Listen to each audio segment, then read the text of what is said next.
बिस्मिल्लाहिर्रहमानिर्रहीम अस्सलाम वालेकुम। आज हम यहाँ पे बना रहे हैं आलू बड़ियों की रेसिपी। आलू बड़ियाँ जो होती हैं ना, बड़ियाँ जो गोश्त की बनाई जाती हैं, गोश्त और दाल को मिक्स करके, तो वो उसकी रेसिपी मेरे चैनल पे आप वहाँ पे जाके देख सकते हैं। तो आज उसको पकाने की रेसिपी मैं आपको आपके साथ शेयर करने जा रही हूँ।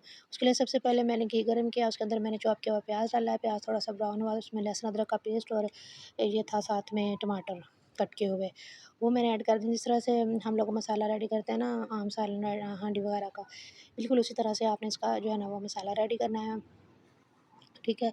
और इसके अंदर जो है ना वो आपने डाल देना 1 टेबलस्पून नमक, 1 टेबलस्पून पिसी हुई लाल मिर्च और 1 टेबलस्पून हल्दी पाउडर आपने इसके अंदर ऐड करना है। और 1 टेबलस्पून जो है ना वो आपने इसके अंदर ऐड कर देना है भुना हुआ कूटा हुआ धनिया और ज़ीरा पाउडर।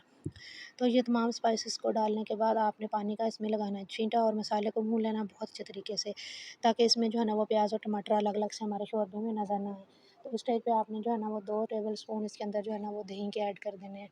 तो मैंने सिर्फ 2 टेबलस्पून ही दही इसके अंदर ऐड किया, और दही जो है ना वो आपका खट्टा नहीं होना चाहिए, अदरवाइज़ आपका जो सालन का टेस्ट है ना वो खट्टा-खट्टा सा हो जाएगा। ठीक है, तो मसाले को भूनने के बाद इसके अंदर आपने आलू डाल के आलूओं को बहुत अच्छे तरीके से भूनना है। उतनी देर में जो लोग मेरे चैनल पे न्यू हैं उनसे मेरी रिक्वेस्ट है कि आप लोग प्लीज़ मेरे चैनल को सब्सक्राइब करते हुए जाइएगा। तो ये देखिए कितनी ज़बरदस्त इसकी ग्रेवी बनी है, बिल्कुल भी इसमें प्याज़ टमाटर वगैरह अलग-अलग से नज़र नहीं आ रहे हैं। तो यहाँ पे हमने जो है ना स्टेज पे यहाँ पे जो है ना वो हमने बड़ियाँ इसके अंदर ऐड कर देनी है।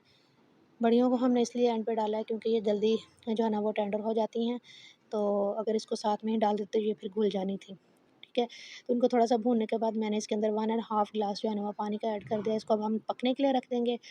तो इसको ना 5 से 7 मिनट हम लोग पकाएँगे ताकि आलू भी अच्छे तरीके से गल जाएँ और हमारी बड़ियाँ भी सॉफ्ट हो जाएँ। तो ये देखिए जनाब लुक कितनी ज़बरदस्त सी आई है हमारे सालन की, तो फिर चलिए इसको डिश आउट कर लेते हैं।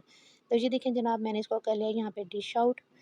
तो मेरी प्यारी सी ऑडियंस आप सबसे ये रिक्वेस्ट है कि मेरी वीडियो को लाइक और शेयर करना ना भूलिएगा। तो मुझे एक प्यारा सा कमेंट ज़रूर कीजिएगा मेरी रेसिपी देखने के बाद। अपना बहुत सारा ख्याल रखिएगा। Thanks for watching. अल्लाह हाफ़िज़।